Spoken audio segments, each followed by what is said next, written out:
Bom, falar um pouquinho aqui de tensão elétrica. O primeiro conceito que a gente estuda quando a gente começa a ver eletricidade.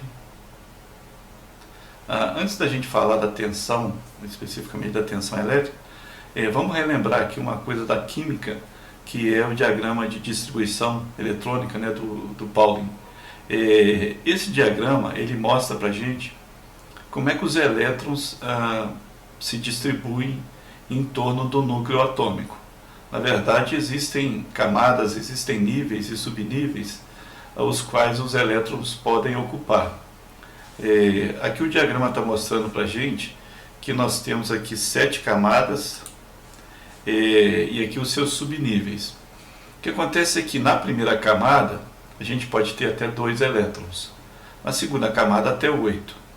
Na terceira camada a gente pode ter 18, depois 32, 32, 18 e 8 no final.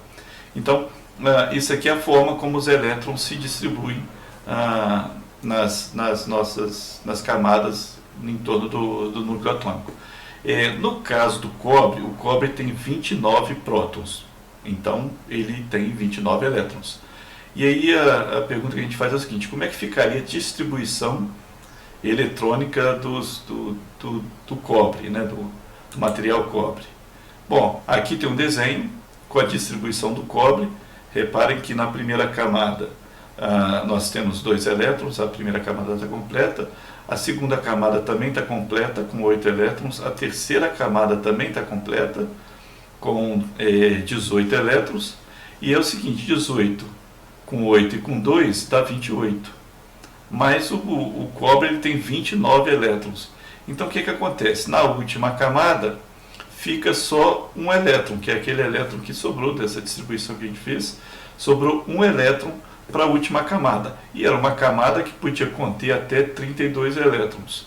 Então esse elétron aqui da última camada dá ao cobre umas características que a gente vai ver tanto nesses slides de tensão quanto de corrente também, e de materiais condutores ou isolantes e tudo mais. Bom, o que acontece? Eu posso isolar esse elétron, esse último elétron. Não é difícil arrancar ele do núcleo, porque como esse núcleo tem só um elétron na última camada, é muito fácil a gente remover esse elétron desse núcleo, tirar o elétron do núcleo do átomo, né? Separar ele do átomo, na verdade, né? E quando eu faço isso, eu crio uma região positiva, uma região com uma carga positiva. Qual região?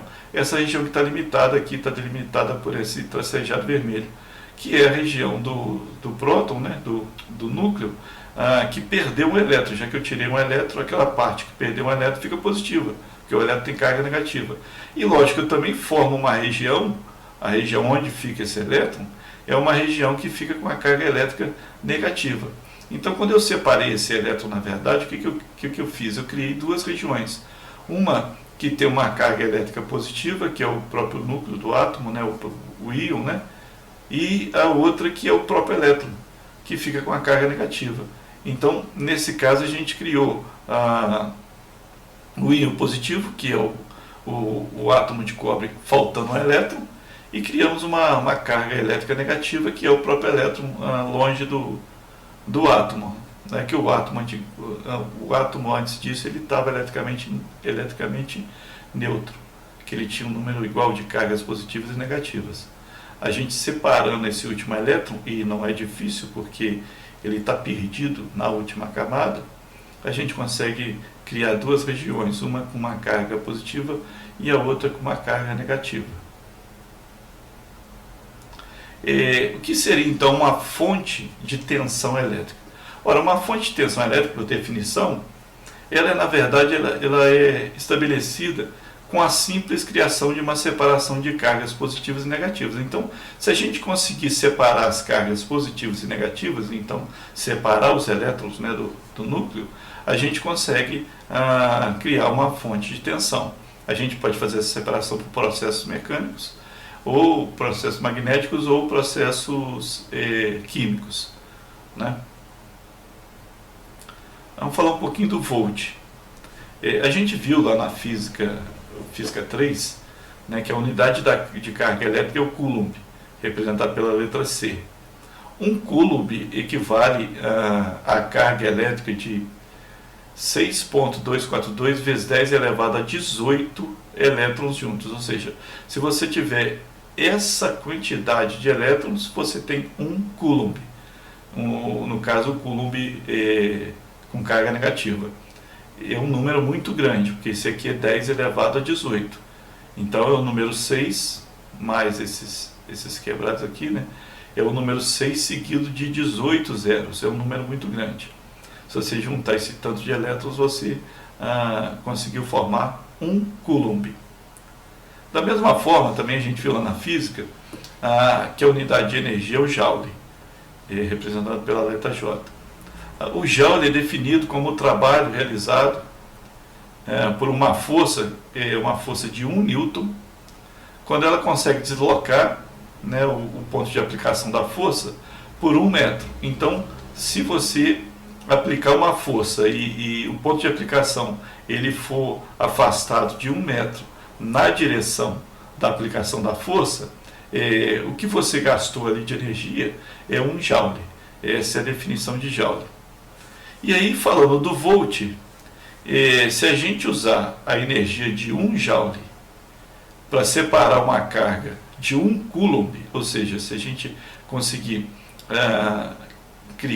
separar uma quantidade de elétrons, que é aquela quantidade lá de 6,242 vezes 10 elevado a 18 elétrons, se a gente conseguir separar uma carga de 1 coulomb, né, e para fazer essa separação a gente gastar 1 joule, a gente criou uma DDP de 1 volt.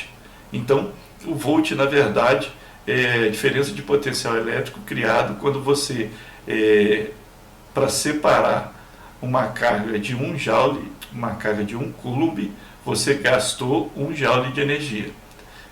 Feito isso, a gente criou uma DDP, uma diferença de potencial elétrico, de 1 volt. Esse nome volt, né, foi uma homenagem ao italiano Alessandro Volta, que inventou a bateria elétrica no ano de 1800. Esse desenho aqui mostra o que a gente acabou de falar sobre a separação das cargas. Então tem aqui cargas positivas e negativas.